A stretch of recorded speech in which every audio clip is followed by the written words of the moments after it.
സദസ്സിന് വന്നതും. ഞാൻ ആശാണ്. സെന്റ് മേരീസ് LP സ്കൂളിൽ പഠിക്കുന്ന 3ാം ക്ലാസ് വിദ്യാർത്ഥിനിയാണ് ഞാൻ. ഇന്നിവിടെ പറയാൻ പോകുന്നത് 4 സുഹൃത്തുക്കളും വേട്ടക്കാരനും. പണ്ടൊരു കാട്ടിൽ ഒരു കാക്ക, ഒരാമ, ഒരു മാൻ, ഒരെലി എന്നിവർ വലിയ സുഹൃത്തുക്കളായി താമസിച്ചിരുന്നു. അവർ എപ്പോഴും ഒരുമിച്ചായിരുന്നു ഭക്ഷണം കഴിക്കുന്നത്. അങ്ങനെയിരിക്കെ ഒരു ദിവസം മാൻ ഭക്ഷണം തേടി കാട്ടിലേക്ക് പോയി. മാൻ സാധാരണ തിരിച്ചെത്തേണ്ട സമയമായിട്ടും മാൻ തിരിച്ചെത്തിയില്ല. അത് കണ്ട ആമയും എലിയും കാക്കയും വിഷമിച്ചു. കാക്ക മാനിനെ അന്വേഷിച്ച് ആകാശത്തിലൂടെ പറന്നു. കുറച്ചു ദൂരം ചെന്നപ്പോൾ മാൻ വേട്ടക്കാരന്റെ വലയിൽ കുടുങ്ങിക്കിടക്കുന്നത് കണ്ടു. കാക്ക വേഗം തിരികെ വന്ന് ആമയോടും എലിയോടും വിവരം പറഞ്ഞു. അവർ മൂവരും വേഗം മാന്റെ അടുത്തെത്തി. മാൻ വിഷമിച്ചിരിക്കുകയായിരുന്നു. മാൻ പറഞ്ഞു, വേട്ടക്കാരൻ വരാൻ ഇനി അധികം സമയമില്ല.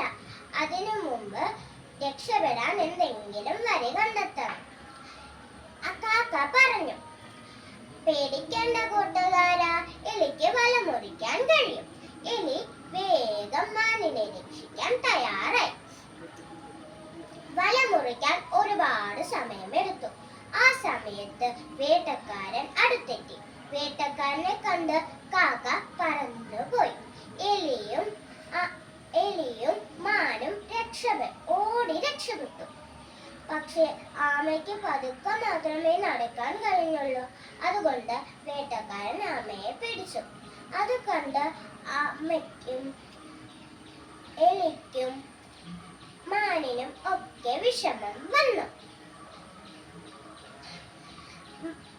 എലി പറഞ്ഞു, നമ്മുടെ സുഹൃത്തിനെ രക്ഷിക്കാൻ എനിക്കൊരു വഴി അറിയാം. മാൻ വേട്ടക്കാരൻ പോകുന്ന വഴിയിൽ എലി പറഞ്ഞതുപോലെ മരിച്ചതുപോലെ കിടന്നു. വേട്ടക്കാരൻ അത് കണ്ട് ആമയെ അവിടെ വെച്ചിട്ട് മാനിന്റെ അടുത്തേക്ക് പോയി. വേട്ടക്കാരന്റെ കണ്ണിൽ പെടാതെ എലി ആമയുടെ അടുത്തെത്തി. വേട്ടക്കാരൻ അടുത്തെത്തിയപ്പോൾ മാൻ എഴുന്നേറ്റ് ഓടിപ്പോയി. ആ സമയം കൊണ്ട് എലി ആമയെ രക്ഷപ്പെടുത്തി. പിന്നീട് അവർ വലിയ സന്തോഷത്തോടെ ജീവിച്ചു.